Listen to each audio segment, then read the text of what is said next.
Bharatiya Janata party के लिए ये साल बहुत महत्वपूर्ण साल है क्योंकि इस साल गुजरात में विधानसभा का चुनाव होने वाला है। तब अहमदाबाद महानगर पालिका जो बजट रजू होता है वो भी इतना ही महत्वपूर्ण होता है। हमारे साथ आज अहमदाबाद महानगर के महापौर किरीट परमार है। किरीट, आप बताइए कि आज जो बजट रजू किया है उसमें खास बात क्या है? ये बजट म्यूनसिपल कमिश्नर श्री ने आज मूव किया है, उसमें काफ़ी कुछ अहमदाबाद के लोगों के लिए काफ़ी कुछ है। न कोई किसी भी प्रकार का टैक्सेस पे कोई बढ़ोतरी नहीं की गई है और सबको साथ में रख के पूरे अहमदाबाद को, हर एरिया को, हर वार्ड को साथ में लेके एक ऐसा बजट मूव किया है। उसके अंदर हम कुछ और भी सुधारा करके इस बजट को हमारी भाजपा की पार्टी और कांग्रेस और मीम वाले सबसे उनकी भी राय, उनका भी सजेशन लेंगे। उसके बाद और हम सुधारा रखेंगे और अहमदाबाद का विकास यानी ऐसा होगा कि पूरे अहमदाबाद बैलेंस करके हम करेंगे। फिर भी आपके लिए ये साल बहुत महत्वपूर्ण है क्योंकि इस बात करें तो 2017 में बीजेपी को बहुत नुकसान होता है। जो अहमदाबाद की बात करते हैं, अहमदाबाद में जो 16 सीट में से 14 सीट बीजेपी के पास थे, उस पर 2 सीट का नुकसान हुआ था। बापनों की बात करें तो बापनों को बीजेपी को गंवाना पड़ा था। इस बार आप क्या होगा? पूरे 16 सीट है, दरियापुर है बीजेपी के लिए बहुत महत्वपूर्ण सीट है। वहाँ 2012 हो या 17 हो, 2 बार भाजपा हार चुकी है। 17 में बीजेपी बापूनगर में भी हारा था। तो जमालपुर और खास करके बताए दानिलीबड़ा, वो 2 सीटें ऐसी है जो कांग्रेस के कमिटेड वोटर्स है। जब दरियापुर और बापूनगर दोनों की स्थिति अलग है, तो आप 16 सीट कैसे जीत पाओगे? इस बार 16 सीट भाजपा जीतेगी। अहमदाबाद की 16 सीटें हैं शहर की, 16 पे भाजपा का कमल लहराएगा।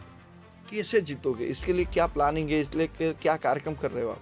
ये अहमदाबाद शहर केंद्र से लेके स्टेट से लेके अहमदाबाद म्यूनसिपल कॉरपोरेशन तक जो बीजेपी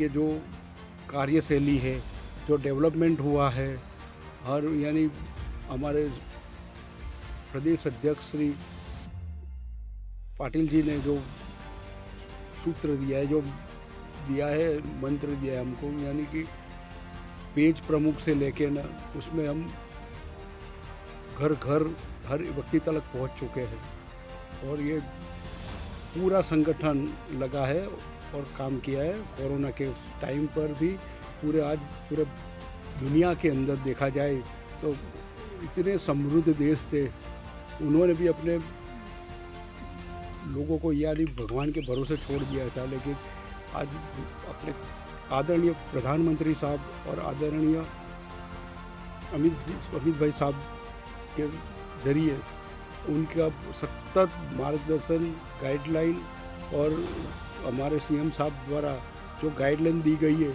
उसके मुताबिक अहमदाबाद म्यूनसिपल कॉरपोरेशन भी कदम से कदम मिलाकर जो काम किया है, इतना सराहनीय काम आज प्रजा के यानी पब्लिक के बीच में है। प्रजा उसको बहुत खुश है। अरे जो दूसरी पार्टियाँ है ये पूरे कोरोना के टाइम कहीं नज़र नहीं आई ना, वो बस यही सोचते हैं कि ये लोग क्या गलती कर रहे हैं, घर बैठे बैठे 4 दीवारों के अंदर बैठ के भाजपा की और गवर्नमेंट की और कॉरपोरेशन की, केंद्र सरकार की, राज्य सरकार की कुछ न कुछ कमियां ढूंढने का ही कोशिश कर रहे थे। बाकी वो फील्ड में कहीं आए नहीं इसकी वजह से। और हर काम सीधा काम कॉरपोरेशन का हो, राज्य सरकार का हो और स्टेट गवर्नमेंट का, बिल्कुल पारदर्शक पब्लिक के बीच में रह के काम हो रहा है सीधा। उसमें कोई दोहराई नहीं, यानी भाजपा 16 से 16 सीट जीतने वाली है। किरीट, आपने बताया कि आप 16 सीट जीतने वाले हो। आपने कभी सोचा था कि आप अहमदाबाद के महापौर बनोगे? भाजपा का जो कार्यकर होता है ना, वो कभी सोचता नहीं, वो अपना काम करते ही जा रहता है, करते ही रहता है। लेकिन भाजपा ऐसी पार्टी है कि एक एक व्यक्ति, एक एक परिवार की फिक्र करता है और किस आदमी का, किस व्यक्ति का कहाँ उपयोग किया जाए वो भाजपा ही कर सकती है। छोटा आदमी को भी बड़ा काम देती है, उस पर भी भरोसा कर सकती है। दूसरी पार्टियों में ऐसा कहीं नहीं है। आपको जिस प्रकार पार्टी ने चांस दिया है, तो बात करें खास करके बताइए कि जिस पर महापौर का चांस दिया है, अब 1 साल के दौरान आपने क्या किया? एक साल के दौरान हमारा पूरा साल कोरोना के टाइम निकला है। ये एक साल में न किसी विपक्ष और किसी ने भाजपा के खिलाफ कुछ आवाज़ उठाई है, भाजपा की पॉलिसी के खिलाफ आवाज़ उठाई, न भाजपा के नेतृत्व में किसी ने कोई आवाज़ उठाई है, क्या इसके खिलाफ भी कोई आवाज़ उठाई है? ना हमारे कॉरपोरेशन के पदाधिकारी हो या हमारे लीडर हो या हमारे चुनाव में जो चुने गए हुए किसी ने नहीं, सबको संतोष है। किसी पार्टी ने ना किसी अखबार ने भी कोई हमारे खिलाफ कोई आवाज़ उठाई है, सब काम से संतोष है। अहमदाबाद की अलग पहचान बने, उसके लिए आपने एक साल के दौरान क्या क्या किया और आगे क्या कर सकते हो? ये आज बजट पेश हुआ है, उसके अंदर हम भी भाजपा की ओर से कुछ सुधारा करके हम चेंजिंग लाके उसके अंदर करेंगे।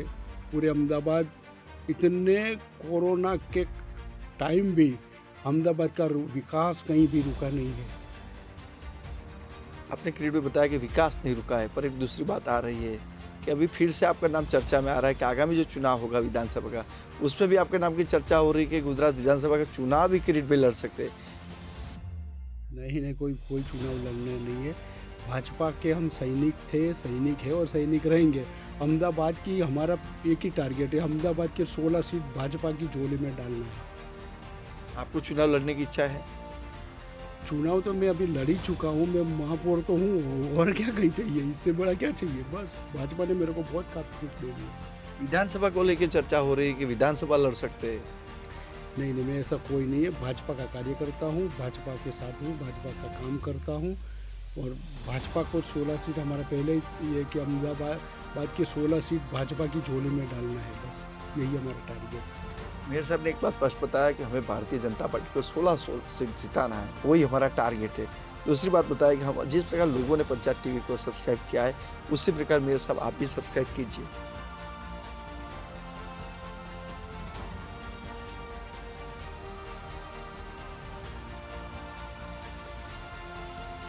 मैं अहमदाबाद का महापौर किरीट परमार आप सबसे निवेदन करता हूँ, विनती करता हूँ कि पंचायत टीवी के अंदर मैंने सब्सक्राइब किया है, तो आप भी कीजिए, ऐसी आपसे विनती है मेरी। अहमदाबाद के महापौर किरीट परमार ने स्पष्ट बताया, अहमदाबाद में भारतीय जनता पार्टी तमाम सीटों पर चुनाव जीतेगी। भारतीय जनता पार्टी ने जिस प्रकार प्रजालक्षी काम किया है, उसी आधार पर लोग बीजेपी को मत देंगे।